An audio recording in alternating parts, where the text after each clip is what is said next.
Baruch Spinoza, Dieu est la cause de toutes choses, lesquelles sont en lui. Spinoza voit le jour en 1632 à Amsterdam. Il étudie pour devenir rabbin tout en découvrant la philosophie et la science cartésienne. Ses positions rationalistes lui valent d'être exclu de la communauté juive à 23 ans. Il s'installe alors à La Haye où il partage son temps entre le polissage des verres d'optique et la philosophie. La publication des Principes de la philosophie de Descartes en 1663 et surtout du Tractatus Theologico-Politicus en 1670, dans lequel il aborde la question de l'exégèse de la Bible, sans le Nouveau Testament, lui attire l'hostilité de toutes les autorités religieuses, notamment calvinistes et des rabbins. En 1765, il essaie de faire publier l'Éthique, commencée dès 1661, mais finit par y renoncer. Solitaire et indépendant, il mène une vie simple aux Provinces-Unies avant de s'éteindre en 1677, emporté par la tuberculose. Comme la plupart des philosophes du XVIIe siècle, Spinoza centre son système philosophique sur la notion de substance.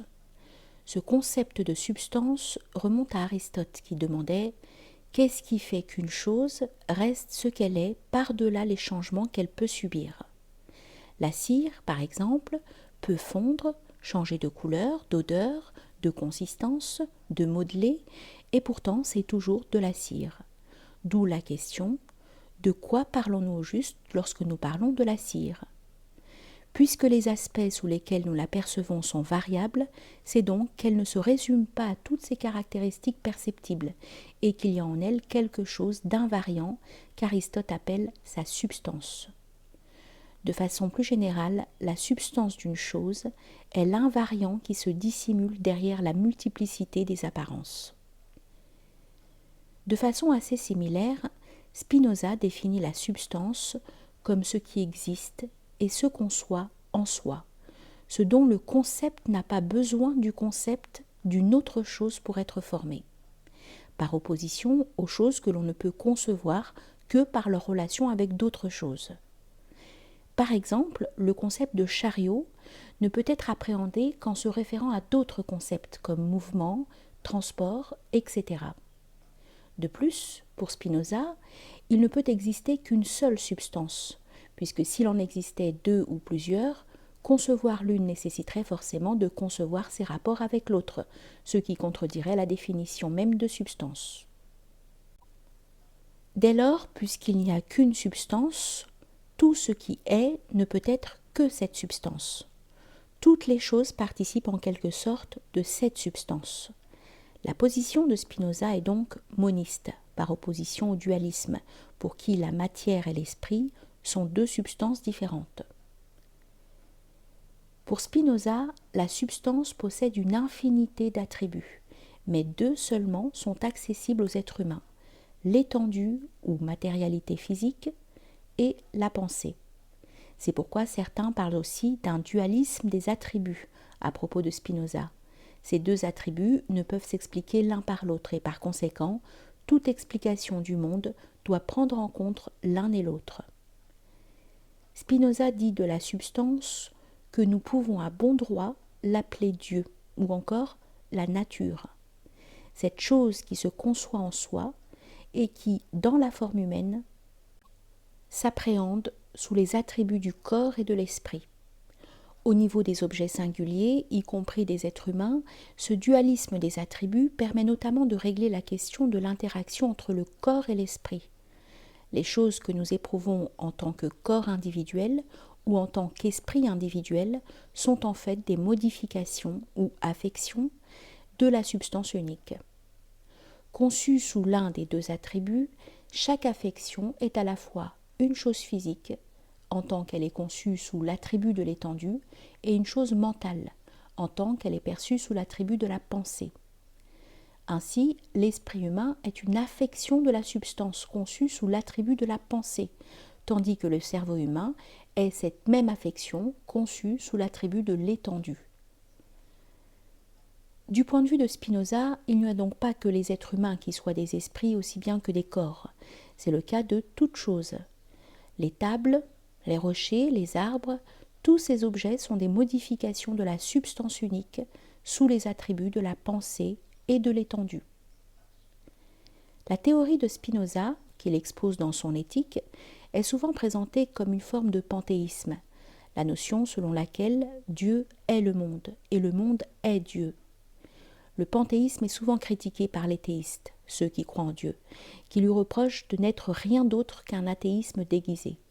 Pourtant, la théorie de Spinoza relève bien davantage d'un panthéisme, l'idée que le monde est Dieu, mais que Dieu est plus que le monde. Dans le système de Spinoza, le monde n'est pas un agglomérat de matière et de pensée. Les corps matériels sont des modes de Dieu sous l'attribut de l'étendue, et les idées sont ces mêmes modes sous l'attribut de la pensée. Par conséquent, la substance unique, ou Dieu, est plus que le monde, mais le monde lui-même est entièrement substance, ou Dieu. Il est clair toutefois que le Dieu de Spinoza est radicalement différent du Dieu de la théologie chrétienne. Non seulement il n'est pas une personne, mais encore il ne peut être considéré comme le créateur du monde, au sens où l'entend la Genèse. Le Dieu de Spinoza n'existe pas tout seul avant la création. Que veut dire Spinoza lorsqu'il dit que Dieu est la cause de tout ? La substance unique est Dieu, c'est-à-dire la nature. Par conséquent, même si Dieu est plus que les modifications de la substance que sont notre monde, comment la relation entre Dieu et la nature peut être causale ? Il faut tout d'abord observer que chez Spinoza, comme chez la plupart des philosophes qui l'ont précédé, le mot « cause » est beaucoup plus riche de signification qu'il ne l'est aujourd'hui.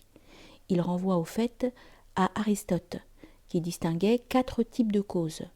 La cause matérielle, soit la matière qui constitue une chose, le bronze, le marbre ou autre, si l'on prend l'exemple d'une statue.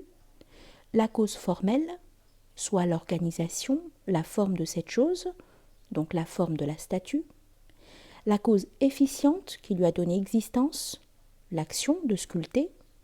Et la cause finale, ce pourquoi la chose existe, le but poursuivi par le sculpteur, créer une œuvre d'art, gagner de l'argent, etc. Pour Aristote comme pour Spinoza, la cause d'une chose est tout cela à la fois, et elle rend compte de cette chose dans sa totalité. De nos jours, nous restreignons le sens du mot cause à celui de cause efficiente ou de cause finale, mais lorsque Spinoza dit de Dieu ou de la substance unique qu'il est cause de soi, il veut dire par là qu'il se conçoit en soi et par soi, et non qu'il se crée lui-même. En disant que Dieu est la cause de toute chose, il entend que toutes choses trouvent leur explication en Dieu. Dieu n'est donc pas ce que Spinoza appelle une cause transitive du monde, une chose extérieure au monde auquel elle aurait donné naissance, mais la cause immanente du monde.